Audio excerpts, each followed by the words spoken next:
Entonces, ¿por qué no se ven cosas que no sean lo de siempre? ¿Por qué siempre, por ejemplo, el corazón delator? Creo que como lectores hemos caído en la equivocación de limitar a Edgar Allan Poe a simplemente cuentos de terror. Hola amigos de Glotamiloja, mi nombre es Alan Y mi nombre es Joana. y el de hoy vamos a estar hablando de un cuento llamado La Isla del Hada, que muy para nos sorpresa, bueno, cuéntanos qué hallazgos vimos acá en La Isla del Hada. Cuando uno lo lee, como que en principio le cuesta un poco relacionar los preconceptos que tiene sobre la escritura de Edgar Allan Poe con ese texto que realmente tiene un contenido lírico bastante fuerte y en el que emergen un montón de conceptos filosóficos. La existencia, la esencia, la vida, la muerte. Entonces nos sorprendió bastante el hecho de encontrar un texto de Edgar Allan Poe de este corte. Bueno, como tal tenemos muchas cosas y es una tal vez de las principales que vimos en La Isla del Hada es como cuestiona el antropocentrismo. O sea, ataca eso como el hombre el centro de todo, pues ya como que llegó a exacerbarse el orgullo como humanos, como que todo esto hecho para el humano, todo es desde el punto de vista humano y no se entiende que hay más vida hacia afuera del humano, incluso hacia adentro, ¿no? Nuestro microcosmos. Hay una imagen bastante bella que Edgar Allan Poe utiliza para aclararnos esta cuestión y es un círculo dentro de otro círculo, dentro de otro círculo, dentro de otro círculo y así casi que infinitamente. Casi no, infinitamente. Sí. Eso refiere precisamente a lo que tú dices. La vida es tan diversa, tan extensa, que nosotros como seres humanos no podemos considerarnos de ninguna manera el centro de todas esas vidas porque están tanto dentro como fuera nuestro. Sí, por ejemplo, pues como ustedes bien saben, a la luz de la ciencia hoy en día, es bastante cuestionable que solamente haya vida en este planeta. Incluso hay fórmulas matemáticas para demostrar que puede haber vida en otros sitios y asimismo hacia adentro, ¿no? Incluso sabemos que nosotros como seres humanos dependemos de una flora bacteriana, bueno, un poco de vida dentro de uno. Microorganismos para poder uno vivir. Si esa vida dentro de uno no está presente, pues sencillamente la vida no puede estar planteada de la mejor manera. Entonces, pues eso nos llama mucho la atención. Otra de las cosas que podemos decirles acerca de este cuento de la que los invitamos a que lo lean, acá les vamos a ver, es como que le pongan atención a ciertos símbolos.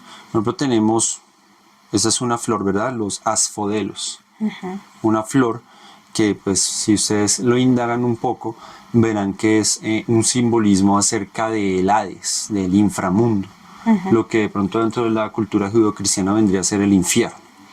La imagen resulta muy bella porque el protagonista de esta historia está en medio de las montañas, precisamente reconociendo la pequeñez de su propio ser en esa inmensidad de vidas que puede ver a su alrededor.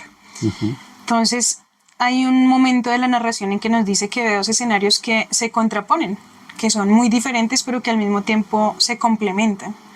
Entonces está por un lado ese campo bello, hermoso, lleno de luz, lleno de vida, y está también ese otro que como que destaca por su oscuridad, por su carácter sombrío.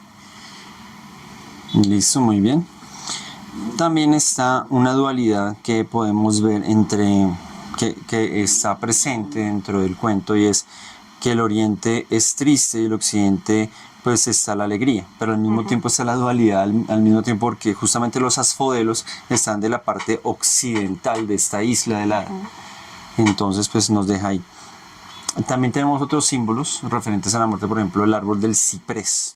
Otro de los símbolos que se encuentran acá es el sicómoro, ¿cierto? Que se relaciona con Dionisio, con la longevidad, con la abundancia. Y también con la muerte. Sí, y que nos decías tú, bueno, me decías antes, el ébano. El ébano, que también es asociado en la cultura griega y en otras mitologías, precisamente con ese tránsito hacia la muerte, que es lo que vive de alguna manera el personaje Hada que aparece en este cuento. Ella está en un constante tránsito entre esa claridad hermosa, llena de vida, y esa oscuridad llena de sombras y de destrucción. y pues hay un punto en el que ya no hay retorno, ¿no? Sí. Ya no sigue ese tránsito constante, sino que hay una quietud.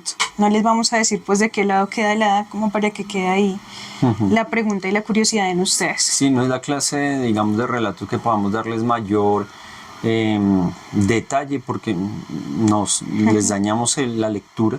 Antes de hacer el video hoy, 7 de octubre, pensamos en qué relato sería bueno contarles a ustedes y nos fuimos uno que no fuera como tan conocido, porque siempre tiene que ser Corazón Delator o El Diablo de la Botella. por ejemplo. ¿Por qué tienen que ser esos? Porque no puede ser, por ejemplo, uno al cual no le hayan martillado tanto como es La Isla del Hada.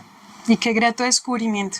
Realmente es un texto que muestra un nivel de cultismo supremamente elevado. Ah, sí, eso sí. Ustedes se van a encontrar con una cantidad de citas en latín, muchos autores lo griego. hacen, pero acá son de suma importancia. Es decir, ustedes se pierden una cosita, ya se refunden en el relato y no hay cómo volver.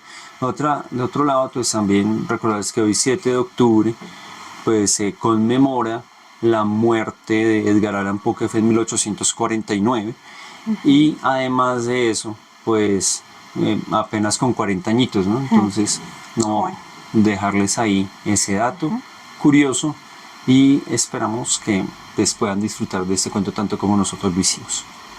Entonces, gracias. Hasta luego.